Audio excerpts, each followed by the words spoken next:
It's a pleasure to come to you today to offer you my professional and personal experience when it comes to dysgraphia. I'm here to give you the warning signs and also the strategies. I have watched a few videos out there in La La Land, and I do find they don't fully go into great detail in terms of strategies. So I'm here to help you improve in your success in your writing skills, and also to even help you come right out of dysgraphia. So let's begin. Dysgraphia affects writing abilities. You can have difficulties with spelling, poor handwriting, trouble putting thoughts on paper, trouble with fine motor skills, information processing skills deficits. This disorder is with written expression, yet many have gone on to be accomplished writers. Let's meet Tripod. Let's see what we can do about changing his mood around, okay? So what are the warning signs? Since dysgraphia is a processing disorder, there is more involved than just having bad handwriting. Children learn fine motor skills for handwriting at the same time as learning to communicate on paper, so it's easy for both of them to overlap. A person's writing skills are substantially below their intelligence, age, and education level. Dysgraphia is a hidden disorder, and it impairs your ability to get the information out, even when you know it's there inside of your brain somewhere. Do you have a hard time learning material? Is it then hard for you to express yourself effectively? The drudgery of written assignments and the constant emphasis, if they would only take their time, you could then read their writing. You would have gotten a higher mark, it's just that I couldn't read it. I couldn't make heads or tails out of this mess. A mess is all I see. Do these comments sound familiar to you? Yes, I grew up hearing these comments. Grade 2 was the beginning of my long ordeal. I could have all right handwriting only if I took a very long time writing each word. By the time I finished writing down just one sentence, the whole class was already finished writing a paragraph. I have vivid memories of tears during my homework sessions and my mother encouraging me to write faster, advising me that I was going to be kept behind a grade according to the teachers. Anyone else out there viewing this video that have stories they would like to share? I would certainly love to hear from you.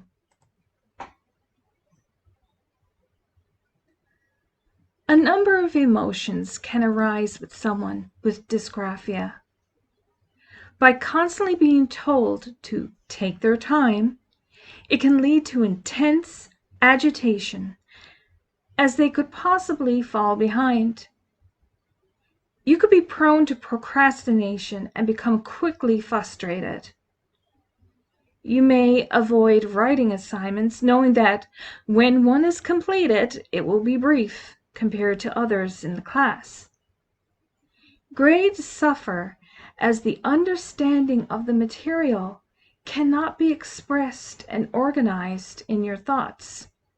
And yes, sometimes you struggle to even find the spelling for words. Instead of misspelling a word, you'll just use words that you can spell, which then limits you in terms of getting the story across. Feelings of self-worth diminish as even the mechanics of writing is nil. So let's get to the detailed warning signs. Starts with a tight, awkward pen grip and body position. Handwriting is extremely hard to read and sometimes even impossible to read. You avoid having to write or draw. You have a tendency to talk out loud as you write.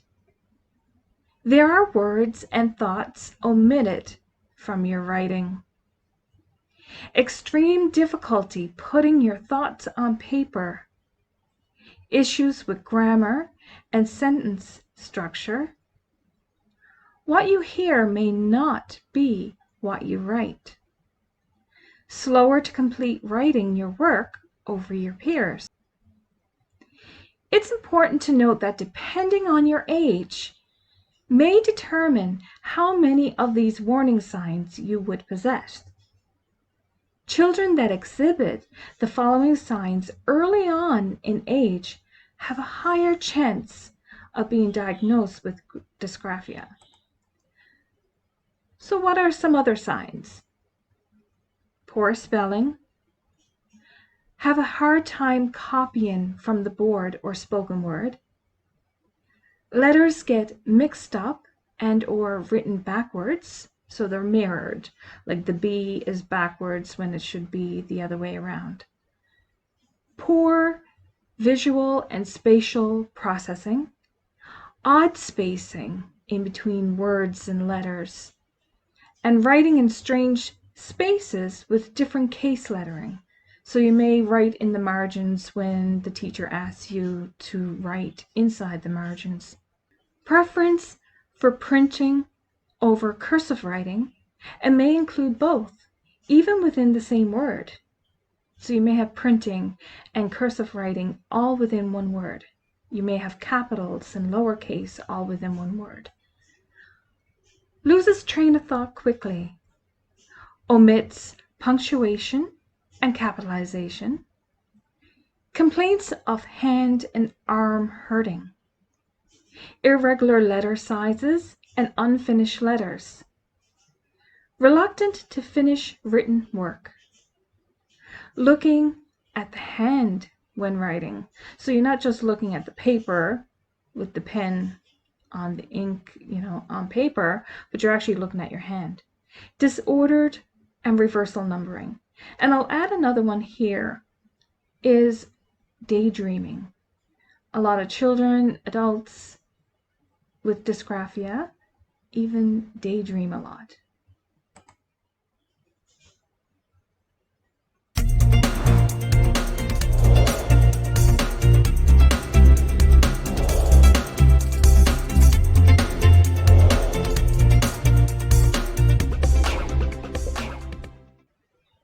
There is hope.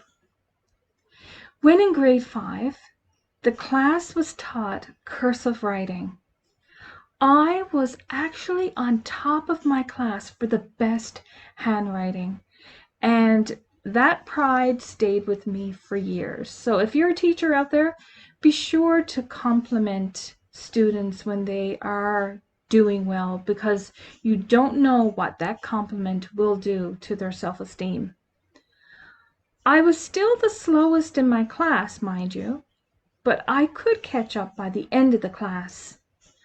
For several years now, I could handwrite 22 pages an hour during business conferences and my college classes. So quite the extreme from where I was going to be kept behind a grade level because of slow writing to writing 22 pages an hour. So yes, you can come out of dysgraphia. And then I bought a laptop. Whew. So no more struggling to write 22 pages an hour, keeping up word for word as the professor or the business coach was talking. What can you do? You're about to be offered several strategies for different age groups.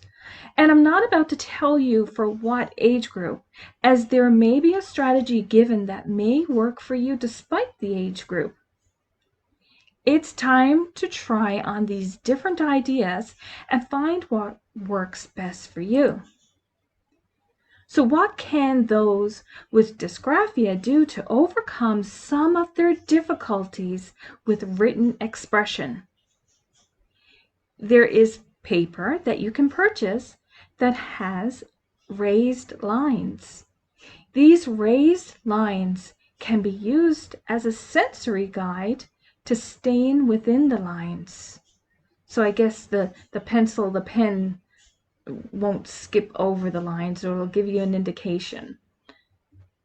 It's time to change your way of thinking when it comes to writing. I enjoy using different colored gel pens. We have spent years dredging writing, and it's good to condition the mind to think of it as something positive now instead of negative. It's important that your pen glides very easily across the paper. When in school and doing shorthand, it made all the difference in getting 120 words per minute. Now that's shorthand, okay? So there's a difference in writing longhand. So even a big pen, I find, used to slow me down in my shorthand.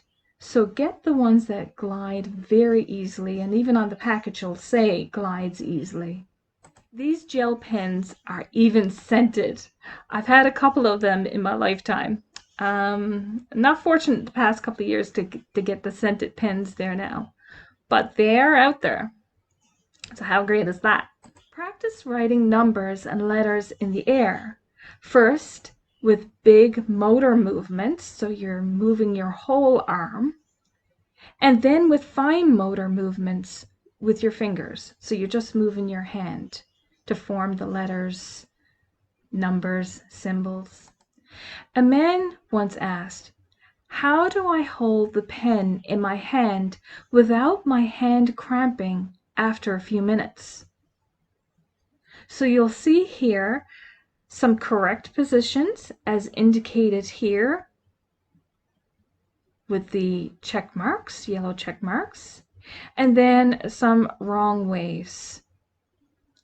Now, you may find if you were to go out on the websites and look, they may indicate that it doesn't matter what way you hold your pen, but I beg to differ, because if your hand is cramping after a few minutes, well, if you're writing an assignment, do you think it's going to be a long assignment if your hand is cramping after 5 minutes?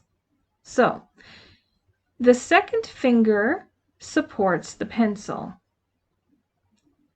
Try also getting those sponges to put on the tip of your pencil, and some pens already come with them on. Get a pen that glides easily. We spoke about that. Take note how hard you're pressing on the paper. Practice and realize that you don't have to press as hard. So if your second sheet of blank paper that you can almost read what you've written on your first sheet, even though your second sheet is a blank sheet, you're pressing too hard. You shouldn't feel and see any imprint of your writing on your second blank sheet of paper. And imagine a tripod holding a camera. That's how your fingers should be. All your fingers should be bent. If right-handed, have your notebook slightly tilted to the left as pictured here. And if left-handed, then it would be in the opposite direction. Proper posture for writing. Though it's hard to unlearn bad habits, it's never too late to sit like a princess or prince. Multi-sensory techniques. Multi-sensory techniques for learning letters, shapes, and numbers. Speak through motor sequences. So the letter B, draw. So you're going to be speaking this, right? Draw a big stick down from the top, and then a circle like a belly drawn away from the body. So as you can see here in the photo, It's an easy way to know if the belly faces left or if it faces right. So with the D here, you see that the big stick drawn from the top down, and then the circle drawn to the left. For the B, you'd have the big stick drawn down, and then it needs to go in the right direction in order to fill up the hand. So it's an easier way of learning which direction. So each belly needs room on the hand. You'll notice that the D with the first finger with the belly covering in the left direction of the hand, and the B would take up the hand facing in the right direction, as I just spoke about. Handwriting wins out every time. So handwriting versus writing on a laptop, desktop. So why? Why does handwriting win out? While typing can make life a whole lot easier, the lack of frustration comes at a cost. Handwriting is a vital part of our functioning in this world of ours, so we need the practice. And be good to yourself. That's another strategy. Be patient with yourself. Try to stay positive. And you're doing great. It won't always be this way. Things will improve.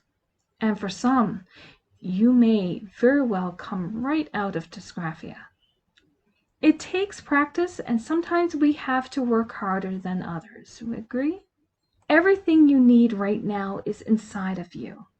You do what makes you comfortable. Experiment with cursive writing and printing. So when in college or university, they don't care about how you write, only what you write. So it's the content that matters in college and university. Use large graph paper to keep columns and rows organized. Use this also for mathematics. How to begin writing assignments. So I'm going to share with you a very short version of a writing assignments video that will be put on this channel here very soon. So it's just going to be a very short clip, spending a very short time on how to begin writing assignments. The steps to writing: finding ideas, putting it all together, completing your piece. 4 to 6% of students are challenged by writing over their peers. How can you clearly express your ideas in writing? Let's focus on the content. The content many times will override the mechanics when it comes to the marking system. Pretend that your friend is asking you questions on a topic, and then answer these questions. So when you're trying to come up with topics or ideas or content of what to put in a writing assignment, and you're probably alone in your room, just pretend that your friend is there, and what questions would your friend ask, and how would you answer them back? And then jot down some notes. Spark interest by engaging the grader. So whoever's going to be marking your writing test, okay, you want to spark interest with them by introducing material whereby now they are learning from you. Go to a deeper level and become more connected on that topic. So go beyond what's expected of you. What prior knowledge or experiences can you bring to the writing assignment? Let's say you're doing an assignment on leadership and you worked at a department store where you admired the way that management handled the sales crew. You can incorporate a scenario of that situation into your assignment.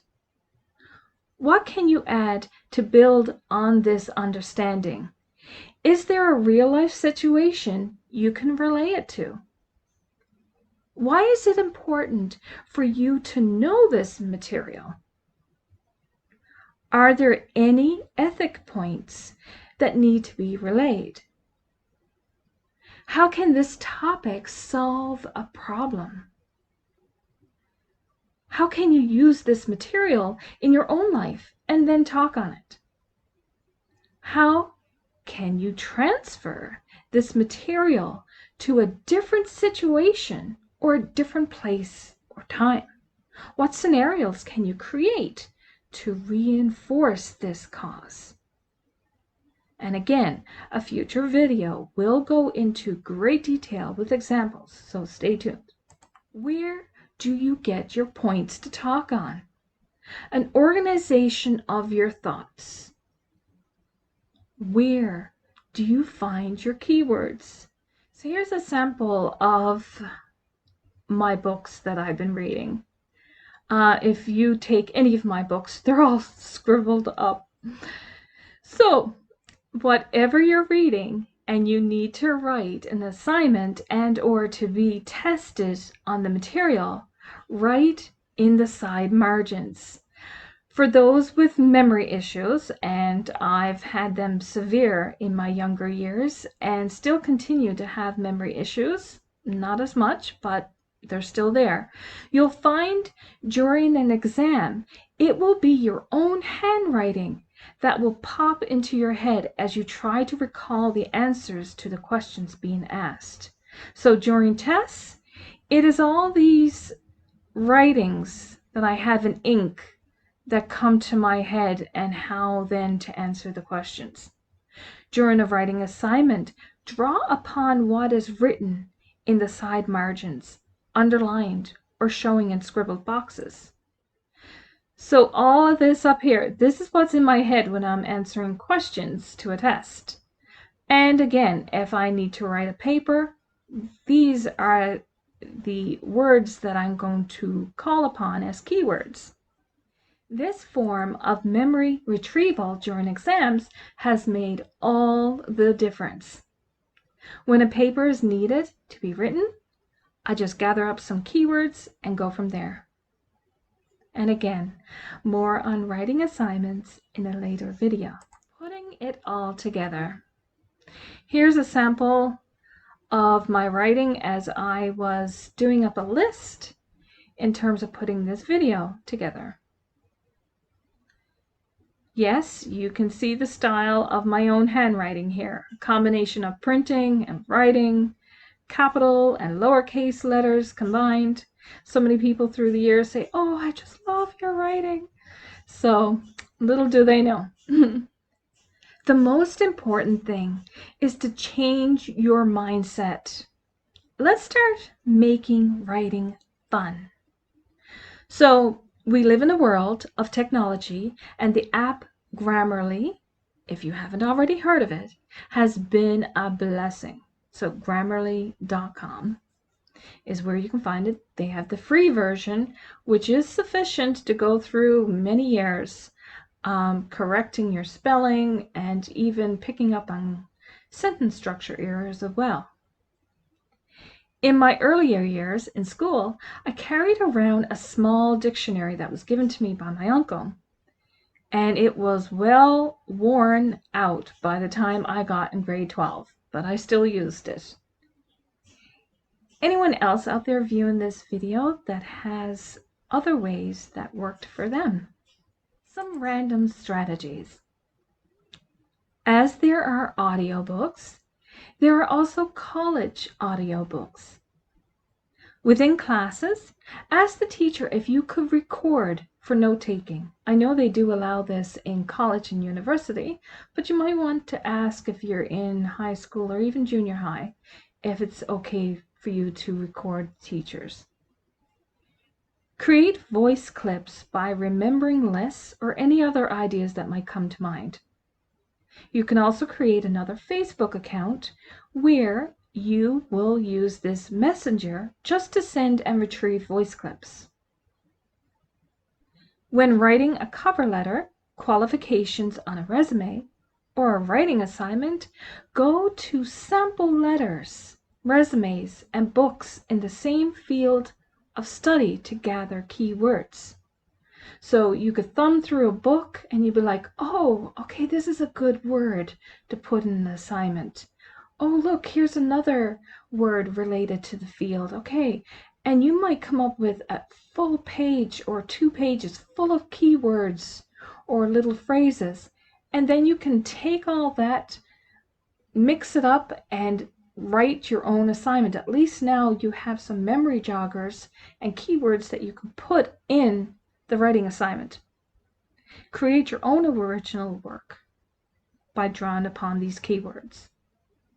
Yes, and then there is the voice-to-text assistive technology, and more on technology in a later video on this Learn Along YouTube channel. So what has happened to our tripod? We haven't seen tripod in a while. He has started to build his own skills and is now a good writer. So look, I think we have changed his mood that he was in there earlier. Looks like he's still got a ways to go. It would be nice to have a smile on his face, but hey, his spirits are picking up. Let's end the video with some journaling. You can personally journal or even share in the comments below. I'd love to see some of your journal entries, and here are some key words to use in your journaling. So we have the word alone, break, backyard, hungry, time, Monday, sunshine, waiting, throw, attached, neighbor, $5.99, bought, house, work, feel, leaving, love. So you don't have to use all these keywords. You might only use 2. Maybe you might try to venture and use all of them. But it'd be kind of interesting to see what you come up with in a story, and write it in the comments below, or if you don't feel comfortable, do a personal journal and use these keywords. And if you'd like a copy of a more detailed list of keywords, reach out to me and I'll certainly get that list to you. And here's another writing assignment for you. My Wheel of Wellness for goals. Each day that you complete one of these goals, take a gray piece of the pie and take it away, or you can draw a line through it. If you'd like this graph here where you can actually take the gray pieces and slide them away with your cursor, reach out to me. Drop a line in the comments and I'll be sure to get this to you. It's actually quite fascinating. I can't do it here because I took a picture of this, but in the attachment that I'll send you, you can actually click on it and move the pieces away. So every time that you smile at a stranger, or give 3 compliments a day, or make more eye contact when I'm listening, reach out to a friend, family member, just to see how they're doing. You can actually click on these and slide it away for every day that you accomplish your goal. And meet Tripod's friends.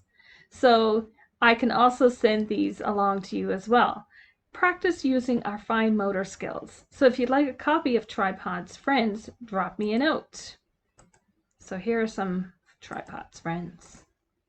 And it's been certainly a pleasure doing this for you. If you have liked this video, please do give me a like. It certainly helps with the YouTube algorithm to share this video with others as well. And I would like to receive a like, yes. And if you'd like to see more videos like this one, click on the subscribe and the notification bell. And I want to thank you for your time here today. God bless and have a super fantastic day.